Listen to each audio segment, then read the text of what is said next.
Real Madrid 2, Vålerenga 1. Os voy a poner un resumen muy cortito de cómo vi el partido del Real Madrid contra el Vålerenga.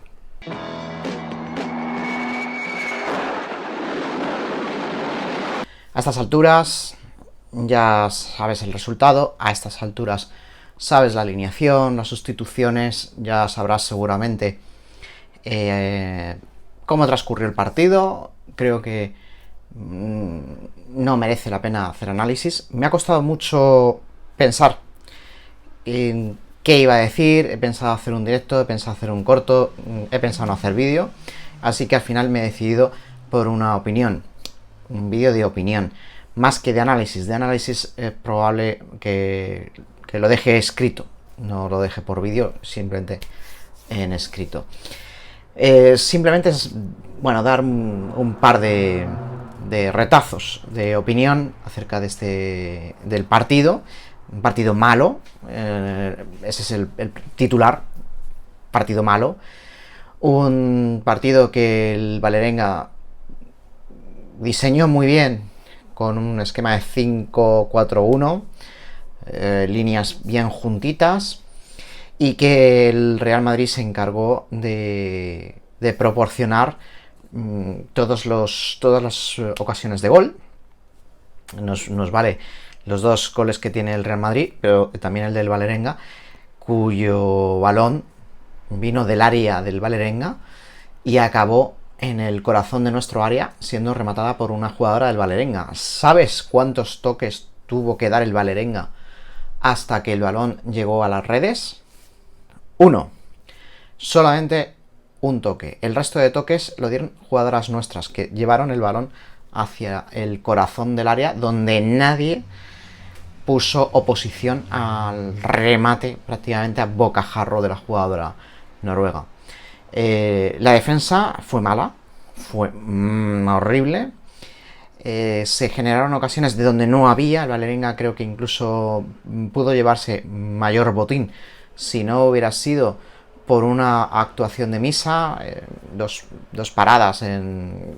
Vålerenga tuvo 3 ocasiones, básicamente, pues dos paradas y un gol. O sea que pudo acabar en mayor drama el asunto.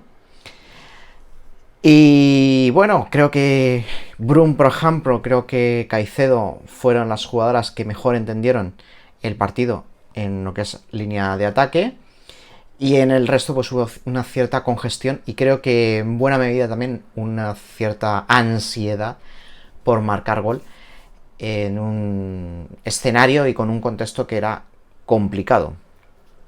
Entonces, desde aquí os voy a decir lo que yo haría si fuera Alberto Toril. Si yo fuera Alberto Toril y me tuviera que reunir con las jugadoras para el partido de vuelta, lo que diría es que nos vamos a ver más o menos el mismo tipo de partido. Es decir, el Vålerenga asume que el Real Madrid es superior y lo que quiere es esperar su ocasión. A la vista está que en el Di Stéfano las han tenido. Pues tener mejor tino en su campo.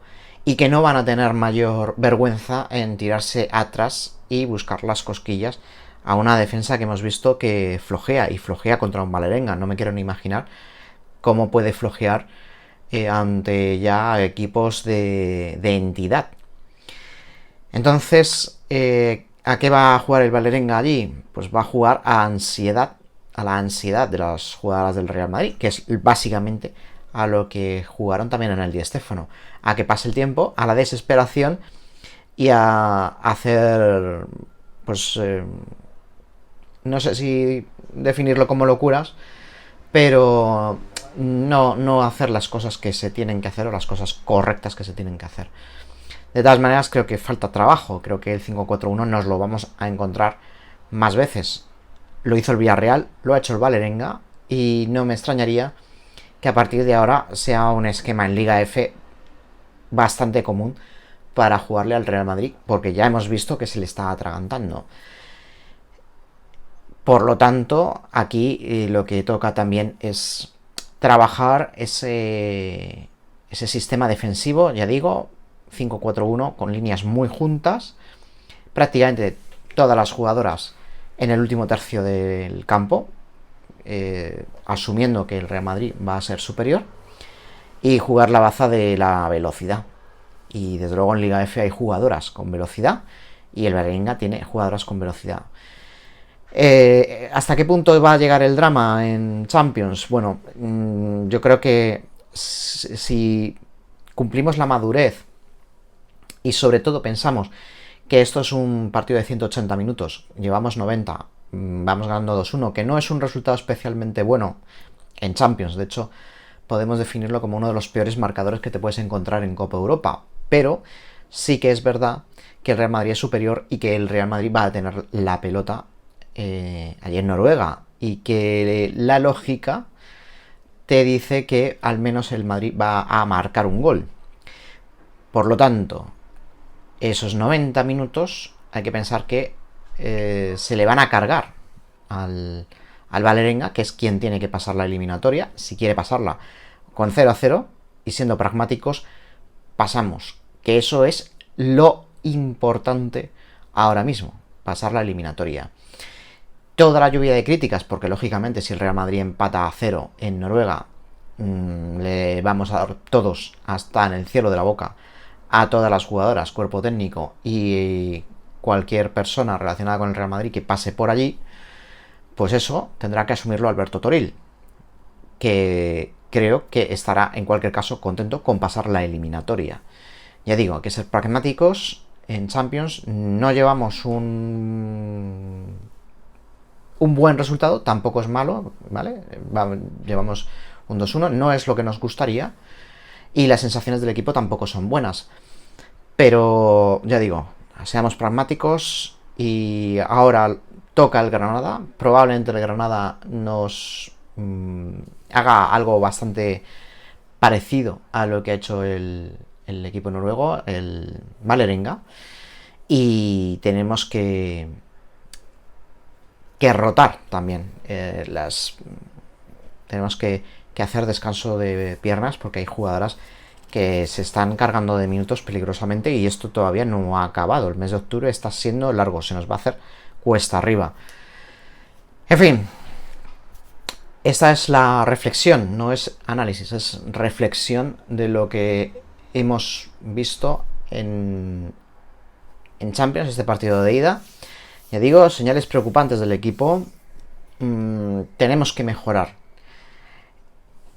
tanto tácticamente como mentalmente, y ser más maduras en el campo y no jugar a la desesperación, y sobre todo que no jueguen con nosotros la ansiedad y la ofuscación.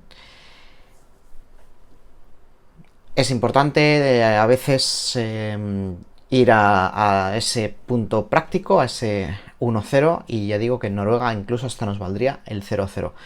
Pero desde luego la portería a 0 se consigue con buenas transiciones defensivas y estando bien atentas, y sobre todo encimando y complicando las cosas a las rivales en línea de ataque. Y aquí sale un poco el detalle de que tenemos 3 centrales, ¿vale? Esto ya lo hemos hablado, que el asunto de la central a mí me tiene un poquito mosqueado. Probablemente de las mayores cosas, o de los mayores mosqueos que tengo con el equipo desde hace tiempo, ¿no? Este asunto de la cuarta central. Bueno, pues no os quiero cansar más, no quiero aburriros más. Muchas gracias por tu tiempo, muchas gracias por tu atención. Un saludo y a la Madrid.